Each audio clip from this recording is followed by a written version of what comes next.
tengo pavor al mes de diciembre. Porque el mes de diciembre trae sus cosas buenas, más buenas que preocupantes.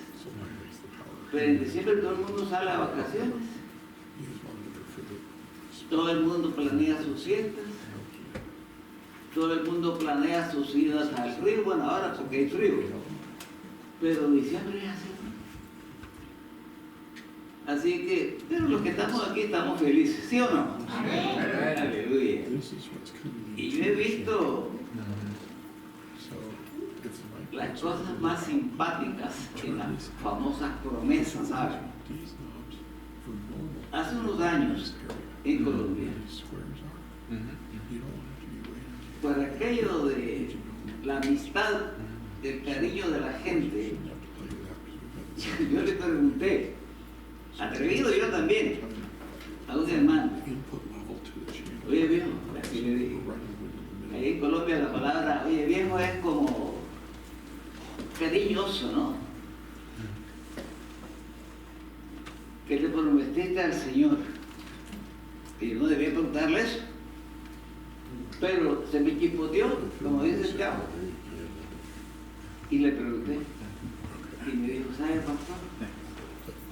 Le pedí al Señor que yo estuviera bien con mi suegra y que ella estuviera bien conmigo. Por aquello pues de la relación a veces interpérrimas entre suegra y yerno. Y yo espero, hermano, que usted se la vaya bien con su suegra. ¿Cierto? Porque la verdad no vale la pena pelearse con la mamá de la esposa nuestra.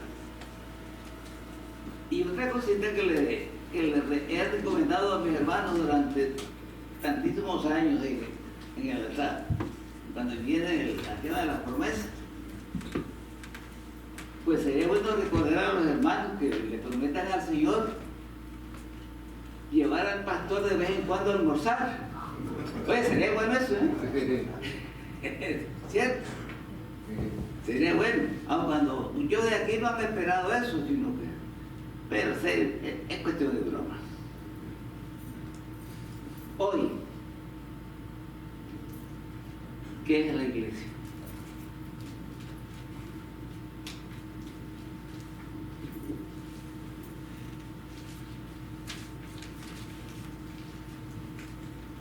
Sí, Señor, así es.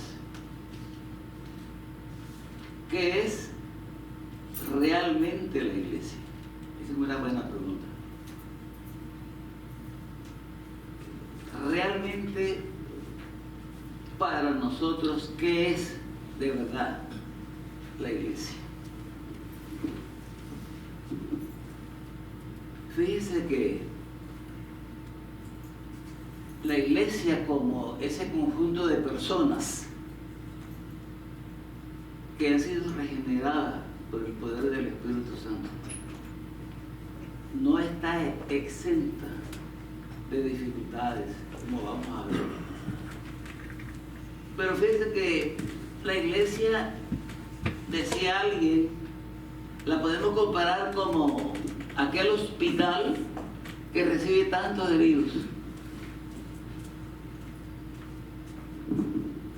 ¿Y qué hace un hospital? Cura heridas, sana heridas, pero hay un te obligué que nos obliga a pensar que el Señor sana las heridas a través de la iglesia también. Fíjense, a veces nosotros nos decepcionamos de la iglesia y podemos ser llamados de todas las formas que haya. Una vez unos hermanos, bueno, creo que le podemos llamar hermanos, me dijo, ¿sabe, pastor? La iglesia es una bola de hipócritas. y de mentirosos y de pecadores. Y yo le dije, bueno, estoy de acuerdo con los de pecadores, porque todos los que estamos aquí somos pecadores reales, no ficticios, somos reales pecadores, pero con una gracia santificante que nos remueve el espíritu cuando nos arrepentimos de lo malo que hemos hecho.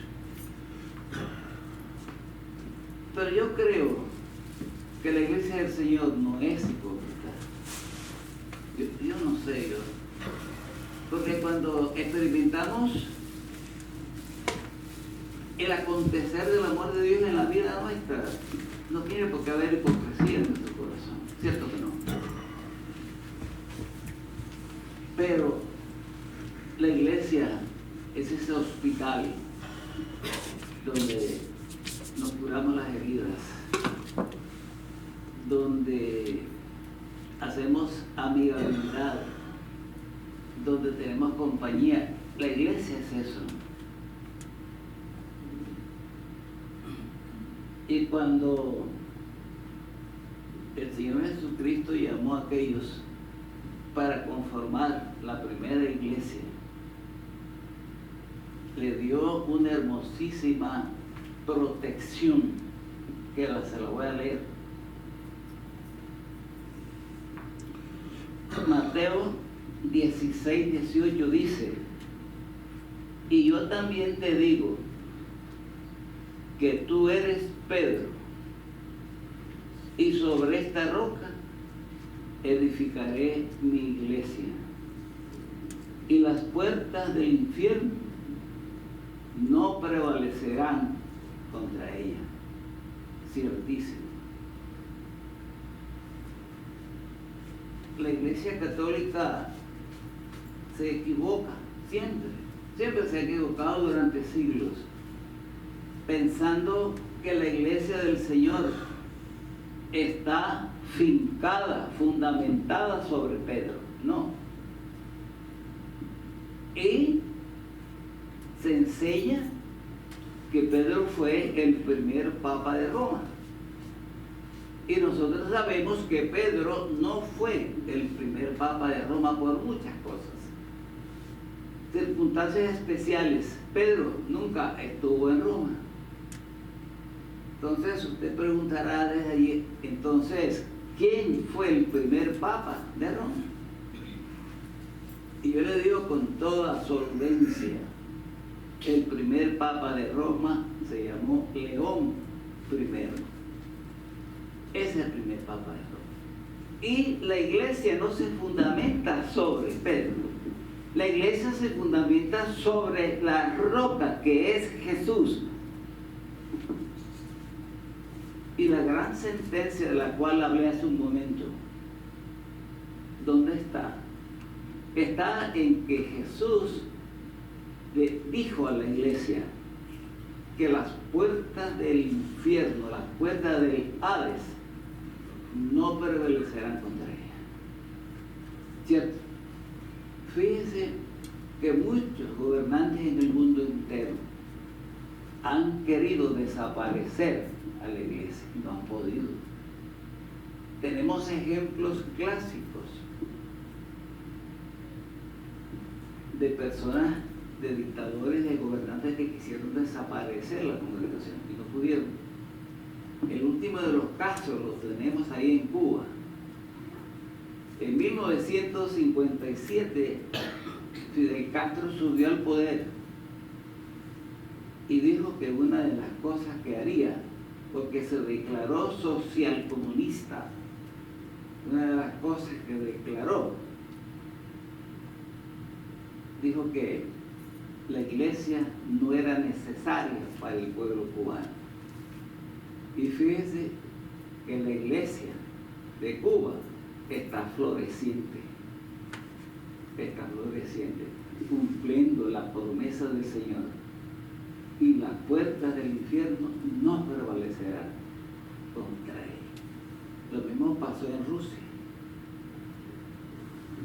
Cuando Nikita Khrushchev llegó al poder en Rusia, dijo: vamos a acabar con esta ola de desocupados.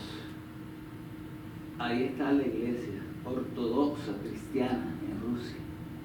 Y así, en China, Mao Zedong decretó extinción de los cristianos en China. Y hoy son una iglesia inmensa, donde hay una iglesia que tiene más de 40.000 miembros. Y así, cumplida la promesa del Señor, las puertas del infierno no prevalecerán contra ella. ¿No vamos a cerrar la iglesia? No, la iglesia no se cierra. Desafortunadamente, el hombre ha llegado a cerrar, pero los templos van, no la iglesia. ¿Por qué?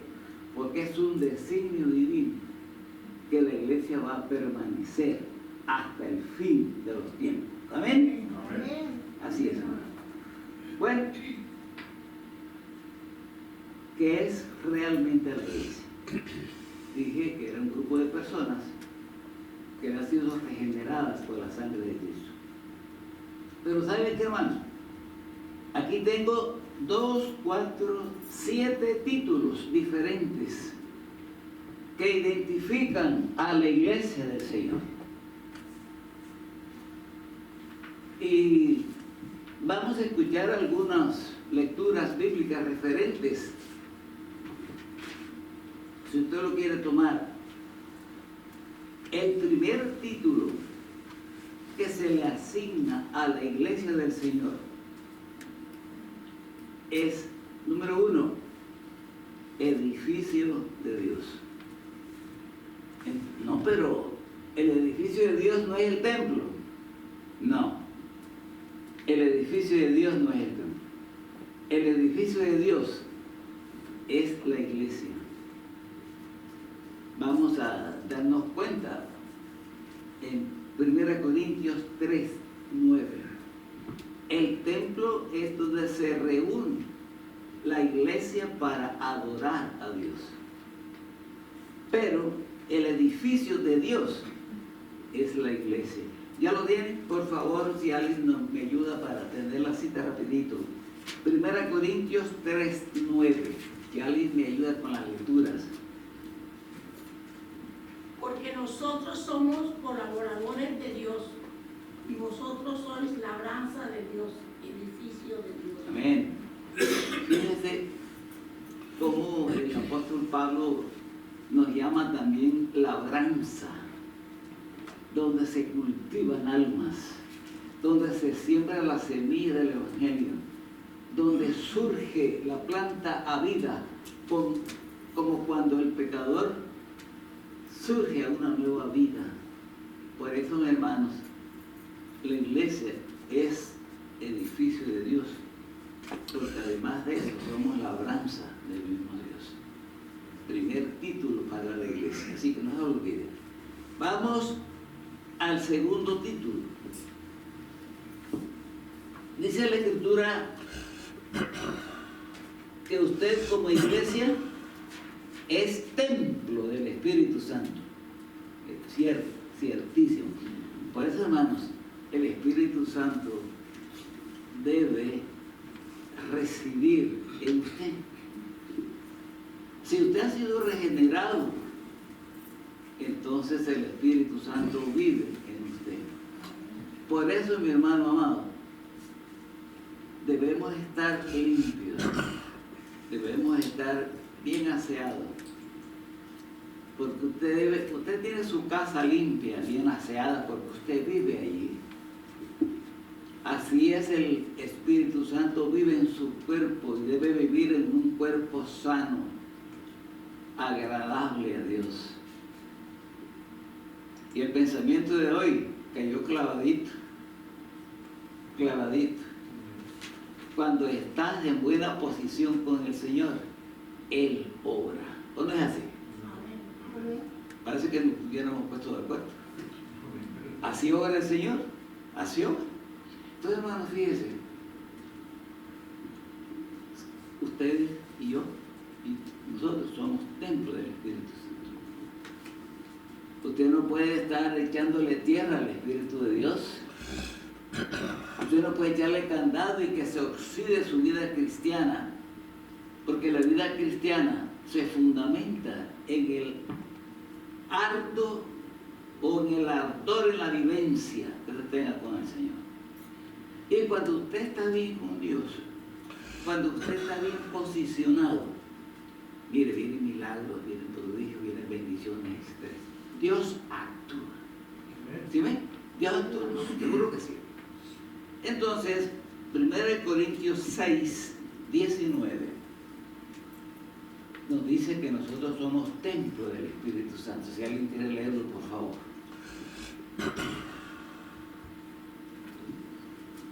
¿No lo encontré todavía? ¿O ignoráis que vuestro cuerpo es templo del Espíritu Santo, el cual está en vosotros, el cual tenéis de Dios y que no sois vuestro? Me parece que la última parte es importante, también como la primera. ¿Puede repetirlo, por favor?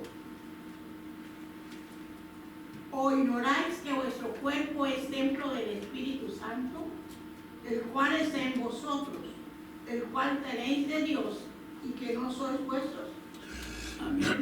Entonces, ¿qué vamos a hacer, hermanos? Ahora, fíjense lo importante que es tener en cuenta los designios divinos. Cuando usted se entera que alguien le va a visitar, inmediatamente, lo que no acostumbramos a tener la casa barrida todos los días, empezamos a barrer la casa, totalmente. Hay que barrer la casa porque viene fulano, porque viene Susana. Hay que limpiar los muebles porque qué pena que vayan a mirar el polvo, ahí la mesita de noche, la mesita de centro, pues, está llena de polvo. No, hermano, no espere eso. Yo voy a la iglesia para santificarme. Claro que no. Usted viene a la iglesia es porque debe hacerlo. No tiene que hacerlo, pero debe hacerlo. ¿Y por qué no tiene? Porque ustedes oyen sus actos. Y a veces el compromiso nos vale un sayo. No tengo compromiso con el Señor. Vengo cuando puedo, o cuando quiero, o cuando hace mucho frío, para que me puedo resfriar después. No, yo no voy hoy. Pero el que tiene el compromiso, el que anda en las aguas de la divinidad, ese se mira por venir, hacia allá neblina. No, pastor, yo no puedo llegar porque había neblina. Pero algunos dicen, había neblina, pero he manejado con cuidado y despacio. Tardecito, pero llego. Qué lindo eso. Hermanos, nosotros somos de verdad concesionarios del Espíritu de Dios. Pero hay otro título. Y sabe, cuando yo estaba preparando esto y encontré que hay otro título para la iglesia, y dije, wow, mire, yo no sabía. Tantos años ministrando la palabra, y me doy cuenta ahora que la iglesia también es una virgen pura. Virgen pura, hermano. Qué bien. La iglesia es una virgen pura. ¿Y puedo demostrarlo con la Biblia? Sí.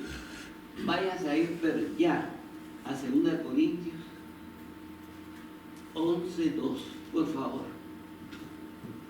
¿Cómo me gustaría que lo consiguiéramos rapidito? La iglesia es virgen pura. Uy, qué lindo, me gustó esto. 2 Corintios 11:2, ¿qué dice? Sí. 11:2. 11, sí. Porque os celos con celo de Dios, pues os he desposado con un solo esposo para presentaros como una virgen pura a Cristo. Aleluya. Qué lindo, mire qué bonito. Ay, Jesús. Entonces, para el Señor usted es una virgen pura, sí. Así es, mi hermano. Mire qué lindo cuando nos podemos llamar virgen pura. otro título para la iglesia. Pero este que viene es de pronto el más común de todos los títulos que la iglesia tiene. Este que voy a decir ahora es el común, el común denominador. Cuerpo de Cristo. ¿Usted pertenece al cuerpo de Cristo? Sí. Vámonos a Efesios 1, versículos 22 y 23. Vamos a ver si avanzamos rapidito.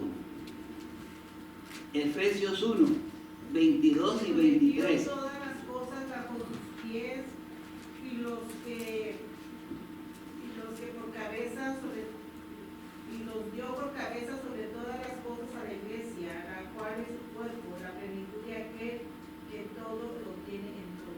Amén. Y sabes que la Biblia siempre me vive recordando que yo no soy cola. ¿Que soy qué? Cabeza. ¿Sabes? Las dificultades llegan a los cristianos también, por supuesto. Las enfermedades llegan a los cristianos. Las desilusiones llegan a los cristianos. La duda a veces asalta a los cristianos. La inseguridad a veces asalta a los cristianos. Pero de una cosa sí debemos estar seguros. Como iglesia del Señor, que usted y yo no somos cola, somos cabeza. Amén. Amén. Cabeza. Así. Nos han menospreciado, pero también a las cabezas se las han menospreciado. Y en el hogar hay dos cabezas, él y ella y él. Ninguno es cola, somos cabezas. ¿Y qué hace una cabeza? Piensa. Pero cada vez que yo digo, yo soy la cabeza de esta casa, doña Lidia responde enseguida, sí, tú eres la cabeza, pero yo soy la nuca. Y no sé qué me quiere decir ella con eso. Ah, Samuel, ¿cómo le parece? Así pasa en la casa de ellos, ¿ven? Usted es la cabeza, pero Anita es la nuca. ¿Qué dijiste? Sueños. Oiga, y no lo oculto para nada el Samuel, ¿ven? Hermanos, la dama es la cabeza, no, la dama es la nuca, donde se sostiene la cabeza. ¿No es así? Lo importante es que usted y yo no somos cola, sino cabeza. Ah, pero las decisiones las tomo yo. No, las tomamos, dice el papelito. Las decisiones las toma él con ella. O las decisiones las toma ella con él. Dualidad de criterios. Diálogos. ¿Le parece? A veces nosotros somos bien atrevidos y tomamos nuestras propias decisiones por encima de la señora. Pero así no es, no debe ser así. Somos el cuerpo de Cristo. Pertenecemos al cuerpo de Cristo. Tenemos cabeza, ojos, oídos, dedos. Miren lo hermoso que es esta simetría. Tenemos 5 dedos y ninguno de los 5 es igual. ¿Cierto que no? Este es uno, este es otro, este desempeña una función, este otro, esta otra función. Cada uno desempeña una función diferente, pero pertenecen a la mano. Ese es el cuerpo de Cristo.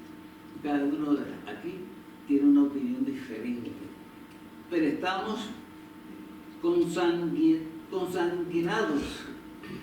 Estamos unidos por la sangre de Cristo, como una sola unidad. Ese es el cuerpo de Cristo. Pero hay otro título, creo que es el número 4, parece. 5. El número 5. La iglesia es templo sagrado. Mire, la iglesia es templo sagrado. Vamos a Efesios 2, 21. Efesios 2, 21. Templo sagrado. En quien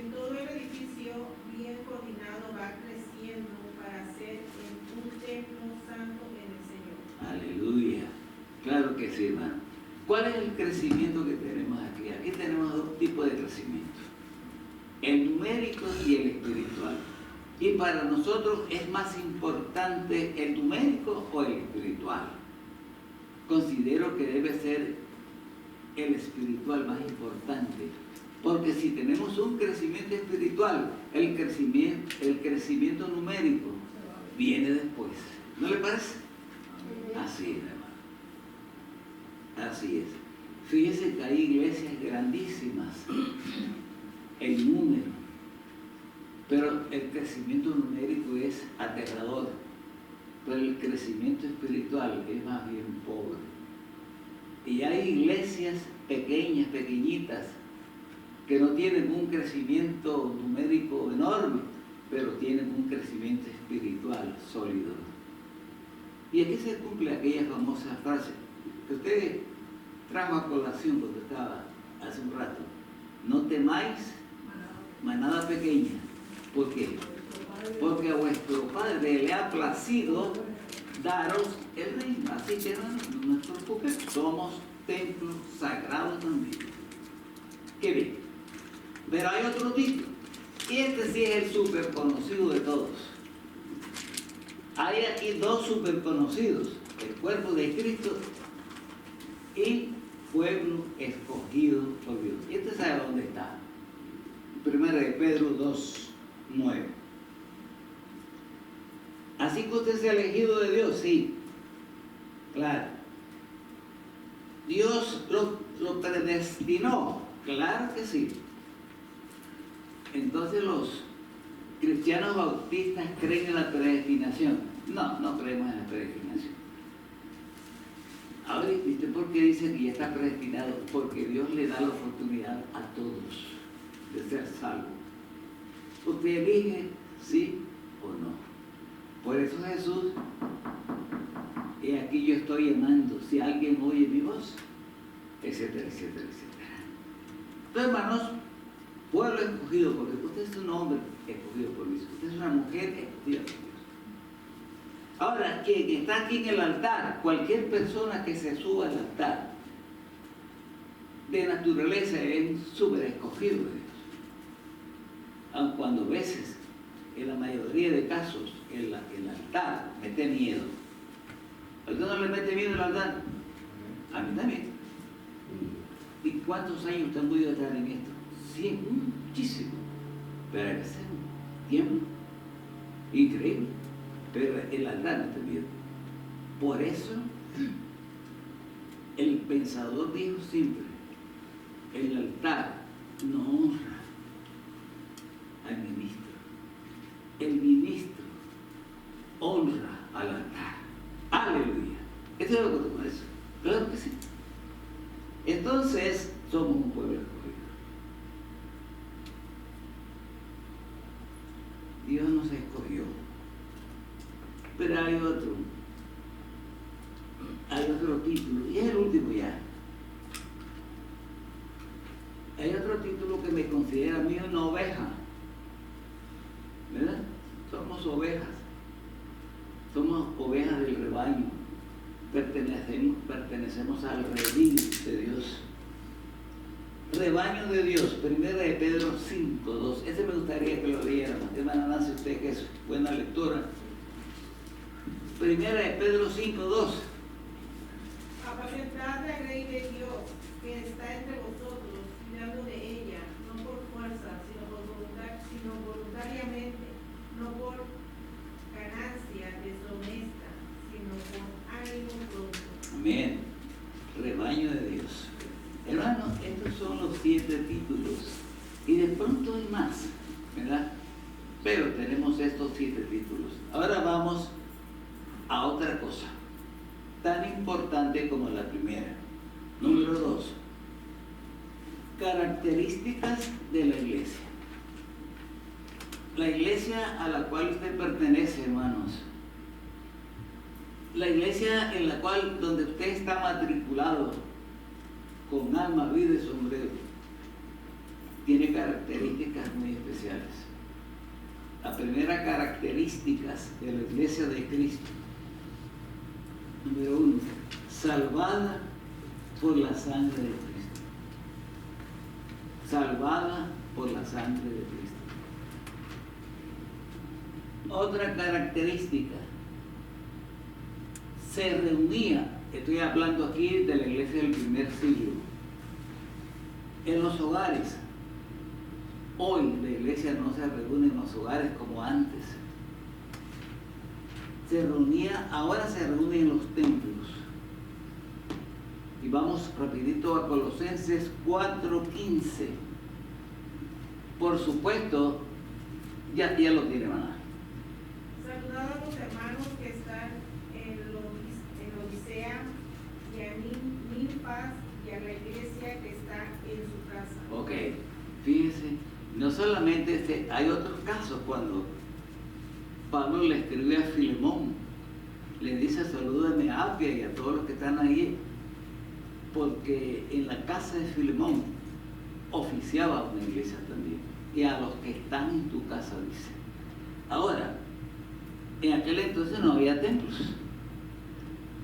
Ahora pues tenemos templos. ¿Desde cuándo? Anótelo ahí para que no se olvide la fecha. Desde el año más o menos 600, siglo V. Perdón, desde el año 400, siglo V, disculpen, aparecieron ya los templos. Entonces ya la iglesia se reunía, por supuesto, en los templos. También otra característica de la iglesia del Señor, comparte las ordenanzas. Según Hechos 18:8. 18:8. Comparte las ordenanzas. Bien, hermano. Y Crispo, el principal de la sinagoga, creyó en el Señor con toda su casa, y muchos de los corintios, oyendo, creían y eran bautizados. Amén. Fíjense, ya está aquí asomando las ordenanzas del bautismo. Pero la iglesia empieza a oficiar la cena del Señor, que después la gente que llegó a la iglesia con nuevas ideas todas pecaminosas, prostituyeron la cena del Señor y apareció entonces la misa. ¿Se acuerdan? Ahora la iglesia del Señor comparte las ordenanzas, el bautismo y la cena del Señor. Otra característica, según Romanos 12:5, la iglesia es unida. La iglesia no puede estar en desunión. Así nosotros, siendo muchos, somos un cuerpo en Cristo, y todos miembros los unos de los otros. Amén, claro que sí. Otra característica especial, en la iglesia la ayuda es mutua. Es mutua. ¿Sabe? Cuando alguien trae un pavo aquí, ¿quién se lo come? Todos nosotros le damos. ¿Cierto, Pedro? Sí. Ayudamos entre todos. Y cuando Pedro trae su bolsa de pan, que el miércoles pasado no la trajo porque se le olvidó, entonces todos comemos pan, hermano. Algunos hasta llevamos para la casa. Depende de la sabrosura del pan. Oye, a veces hay pan que llega ahí y desaparece. Es delicioso. Como uno que trajo una vez la carne, ¿se acuerdan? Ya trajo la semana pasada un pan delicioso. No sé dónde lo consiguió. Desapareció como jorinca. Yo me llevé mi buen pedazo para la casa. Yo no sé si ustedes llevaron también para la casa y con café, deliciosísimo. Así que cordial invitación a la Katy para que repita la dosis. Bueno, la iglesia crece. Este pasaje sí me gustaría que lo vieran también. La iglesia crece por el testimonio personal. Vamos a Hechos 2:47. Fácil, un pasaje archiconocido. La iglesia crece por el testimonio personal. Alabando a Dios y teniendo favor con todo el pueblo, y el Señor a la iglesia los que había de ser salvos. Amén. Claro, tenía favor con todo el mundo. Claro, el testimonio. Ellos miraban, la gente son diferentes, por eso la iglesia crece. Y la última, aunque no debe haber más, pero la última característica que tengo aquí. Pero también la iglesia atraviesa por dificultades. No crean ustedes que todo es color de rosa. También hay momentos bien crueles, bien críticos, bien difíciles, que no debían darse, pero se dan, porque la iglesia está compuesta de personas. Es la razón. 1 Corintios capítulo 1, versículos 11, 12 y 13. Hermana Nancy, esos tres versículos. 1 Corintios 1, 11, 12 y 13. Porque he sido informado acerca de vosotros, hermanos míos, por los de Cloé, que hay entre vosotros contiendas. Quiero decir que cada uno de vosotros dice, yo soy de Pablo, y yo de Apolo,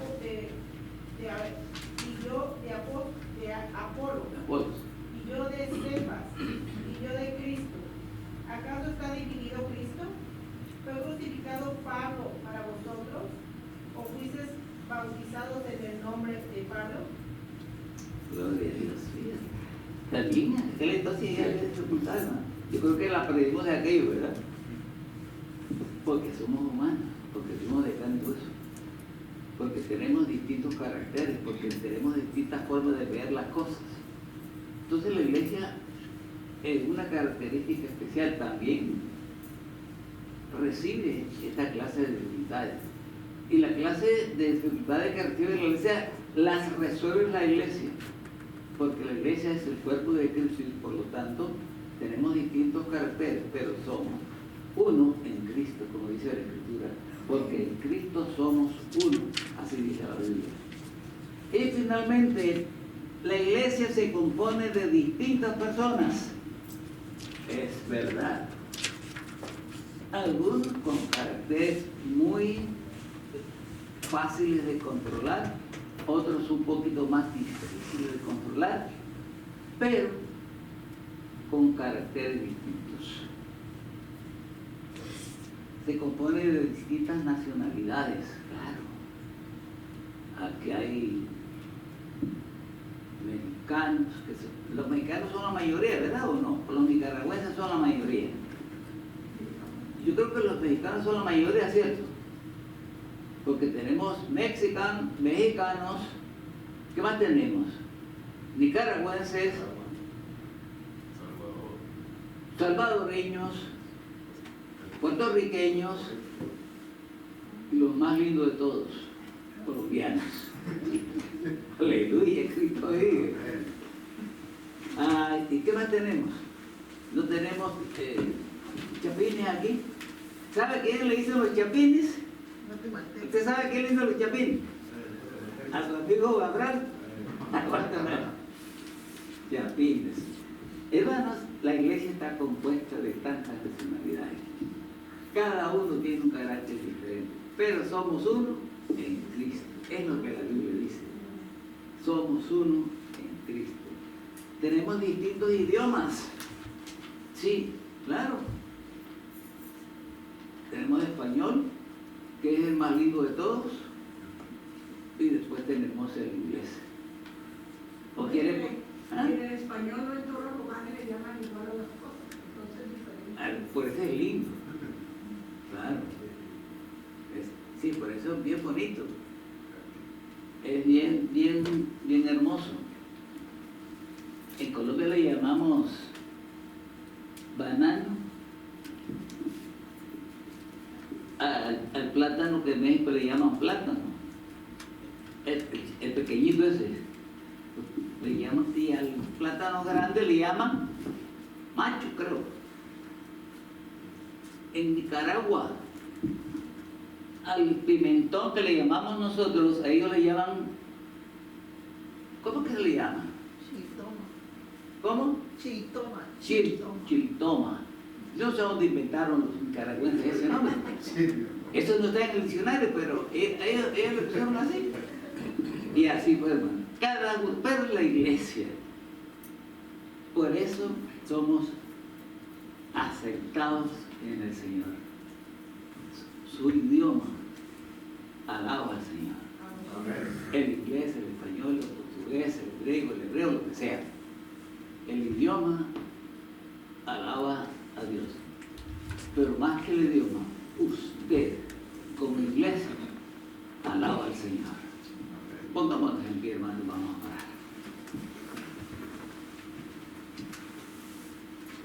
Hermana, usted nos puede despedir en oración, por favor. Oremos. Hermana Ana, por favor. Padre nuestro que estás en el cielo, Señor, gracias por su amor, por su misericordia que ha tenido el día de hoy con nosotros, Señor.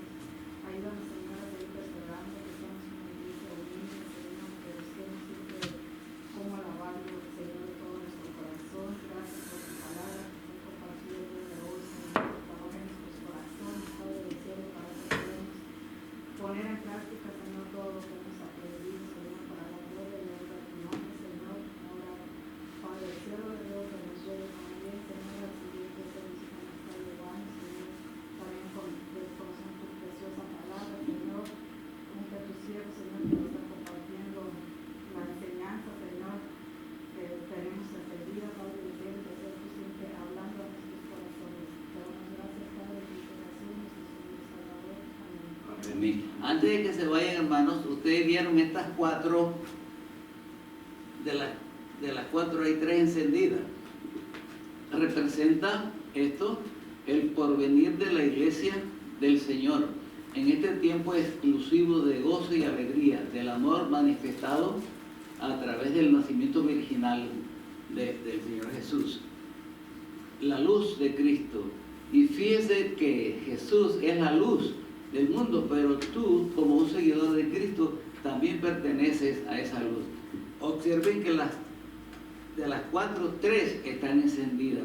Esto quiere decir que la Navidad está opaca en muchos corazones, aún de los cristianos, que no tienen la fe exclusiva, sino que pueden, de una manera u otra, venerar a otro niño Jesús. El niño Jesús que nosotros conocemos es el verdadero Cristo, el Salvador del mundo. Y las velas producen gozo y alegría, por esa razón están encendidas las 3 y hay una apagada. Esa es la idea. Que el Señor le bendiga y nos vamos a la clase inmediatamente.